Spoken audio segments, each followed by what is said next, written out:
জয় শিব শম্ভু, জয় মাতা। নমস্কার দর্শক বন্ধু, আমি জ্যোতিষী শ্রী রাজা ভট্টাচার্য আবারও আপনাদের সামনে এসেছি একটা শুভ বার্তা নিয়ে।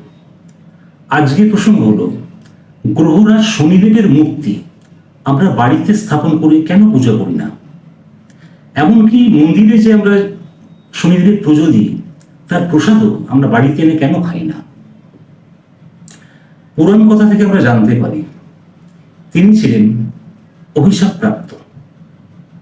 পুরাণ কথা অনুসারে আমরা জানতে পারি যে বিবাহিত জীবনে তার স্ত্রী একসময় সালঙ্কার অবস্থায় সে যে বুঝে একটু আবেগঘন পরিস্থিতির মধ্যে শনিদেবের কাছে উপস্থিত হন, তখন শনিদেব ধ্যানে মগ্ন ছিলেন, তার ইষ্ট দেবতার ধ্যানে মগ্ন ছিলেন এবং সেই মুহূর্তে তার স্ত্রী মান্দা তাকে অনেক অনুরোধ করে, অনুনয় বিনয়ের মাধ্যমে তাকে জাগ্রত করার চেষ্টা করে, কিন্তু তিনি তো ধ্যানে মগ্ন ছিলেন, কিভাবে শুনবেন?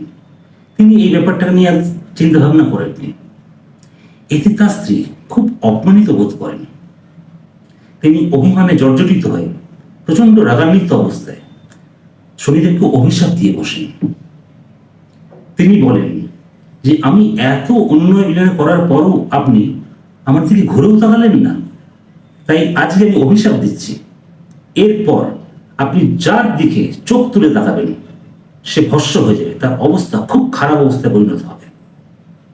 কিছুক্ষণ বাদে শনিদেবের ধ্যান ভাঙলে তিনি তো হতভম্ব। তিনি তার ভুলটা বুঝতে পারেন, তার স্ত্রীকে অনুরোধ করেন অভিশাপ তুলে নেওয়ার জন্য, কিন্তু সেটা বিফল হয়।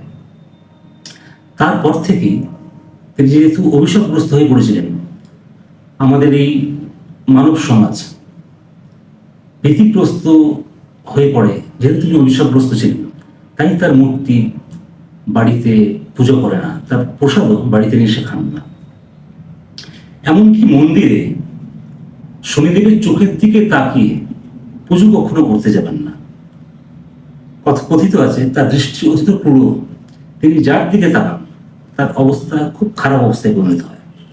যেমন জ্যোতিষশাস্ত্রে শনি দশা চলাকালীন, শনি 7.5 রাইয়া বা কোনো ফেস চলাকালীন যদি কারো ভাগ্যে শনির অবস্থা খুব খারাপ থাকে, সেক্ষেত্রে কিন্তু তার খুব করুণ অবস্থা হয়, এটা আমরা জানি। তাই নিয়ম মাফিক শনিদেবকে আরাধনা করুন, তাকে সঠিকভাবে মনোযোগ সহকারে শ্রদ্ধার সঙ্গে ডাকলে তিনি সকল মনোভাবনা পূর্ণ করে দেখুন, ভালো ফল পাবেন।